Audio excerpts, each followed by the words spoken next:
In this video, Ty Riddick uses key ideas from Meaningful PE to demonstrate how he might start and end a lesson that would occur at the beginning of a unit of work.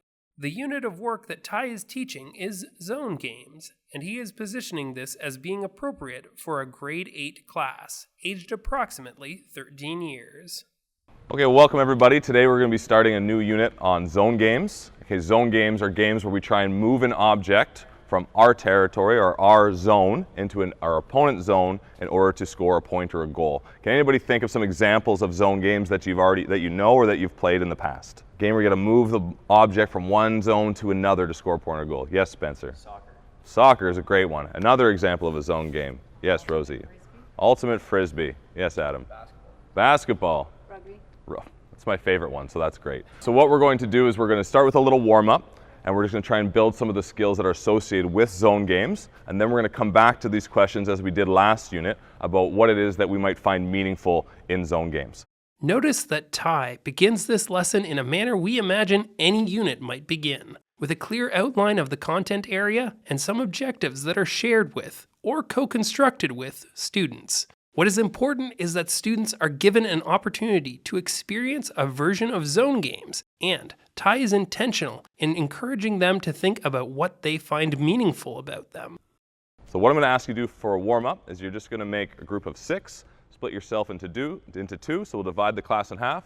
You can grab any object from the bin, and we're just going to play a game of, we call it Catch 5. So your team is trying to make 5 passes consecutively in a row using whatever object you choose. If you can make 5 passes, you score, one big point. Then the other team would get the object. Okay, here we go. Catch 5 in a row.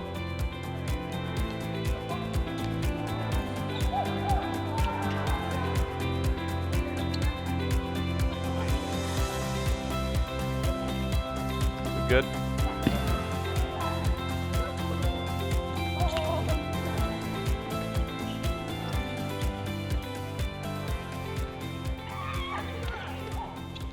Okay, and let's pause there. So what we're going to do is we're going to change the game a little bit. You're just going to pick a new object. Okay, we're going to increase the level of challenge just a little bit. I know. We are taking away the pass over top of somebody. Ty uses the feature of challenge to make a modification to the game. So if I was on the same team with Adam and Kristen was in the middle of Adam and I, Kristen, you don't mind standing right here, we cannot do this where it just goes over the top. So we can only move the ball left and right. So we're just going to try and emphasize that moving to open space. Okay? So change your object. If we do accidentally pass over the top, that's just a turnover for the other team. Okay? New object, new rules, and then go right back to it.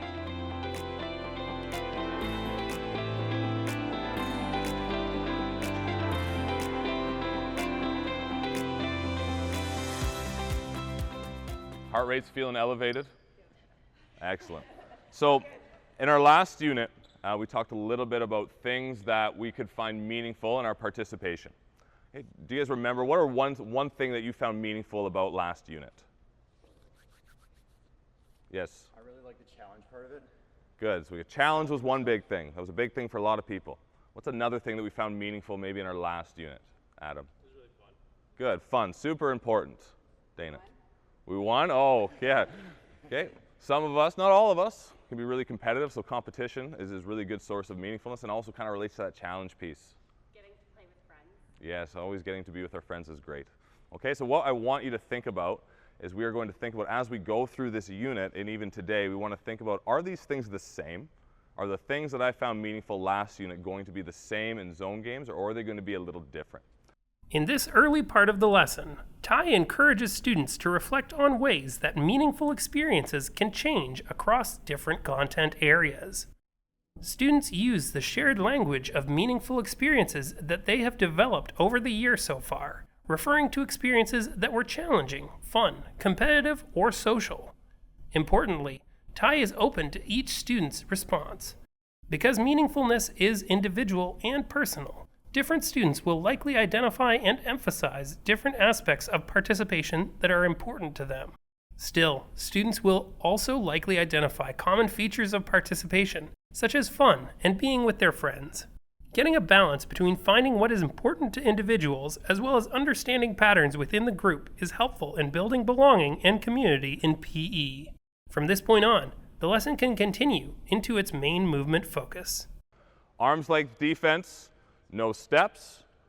Pass it to somebody on the other side of the line, and if you do so, you've scored a point and the other team will get the ball. And what I'm going to ask you after we play for a few minutes is what level of challenge are we experiencing in this game, and how can we potentially modify that going forward?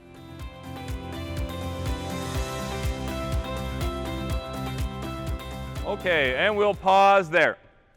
So we're just going to pause for 1 second and think about the level of challenge we're experiencing. Okay, as we talked about in our past unit, when we're in the zone of just right challenge, that's really how we're going to grow in whatever game we're playing. We're going to use a show of fingers to show how much challenge we're experiencing right now. A 1 would be that it's way too easy, either offensively or defensively. A 3 would mean that this is way too hard. Okay, I'm not really being able to experience any success, where a 2 would be just right, and that's kind of where we want to be. But before we do that, can someone tell me, how do we know if we're experiencing a just right challenge? Like, what does that feel like? Good, so I might feel a heart rate, might be huffing and puffing a little bit, I'm working hard. Okay, what's another thing that tells me I'm experiencing a just right challenge, Rosie? Good, yeah, we don't want to be successful all the time, but we certainly don't want to be successful none of the time. Okay, so just by a show of fingers, hands up high, 1, too easy, 2, just right, 3, too hard. Okay, so what I'm going to encourage you to do is we are going to have our pennies teams switch side. Okay, and I want us to think about how can we modify this game. And when I say modify, I mean a boundary, could be the object, could be a rule that's going to allow us to remain in that zone of just right challenge. But maybe we're also trying to think about enhancing another feature. How could this game be more social? How could we make it more fun by modifying some of the rules? Again, Ty uses the feature of challenge to help guide a reflective conversation with the students during the game. The use of the 3-finger response is a quick and easy way to gauge students' experiences and make modifications accordingly. As the conversation continues, Ty also asks students to think about how changes to the game might impact meaningfulness in other ways, influencing levels of fun, social interaction, or relevance. So let's have our pennies teams switch, so gray and green will switch. Meet with your new group and have a little chat about how you might want to modify the game, staying in that zone of just right challenge, enhancing possibly another feature. Okay, so this group over here is enhancing social interaction. We're going to see high fives after every successful score, and they're going to pass to everybody on their team before they score. Each group of students make changes based on the group's priority features and preferences. One group chose to focus on positive social interaction, while the other focused on fun and challenge. Importantly, both choices still kept students engaged in experiencing and learning about zone games. All right, we've got an important takeaway here. Chickens are always fun, so we'll be playing with a rubber chicken rather than the ball, and this group, to modify the challenge, is going to be allowing steps. Okay, and time. If everyone can just bring it in very quickly, please. We're just going to cool down very briefly. We're just going to take one little stroll around the outside of the gym, and if you can pick up the cones on your way in. And what I'd like you to do is just find somebody, partner up with anybody, and I just want you to have a little chat about which features were the most prevalent for you today. In making the transition to the end of the lesson, Ty uses the cool down to provide an opportunity for students to reflect on the meaningfulness of their experience in the lesson, preparing students to engage in a more elaborate discussion for the conclusion of the lesson. Okay, and as you talk, the other thing you might consider is, were these the same ones that you really connected with in our previous unit?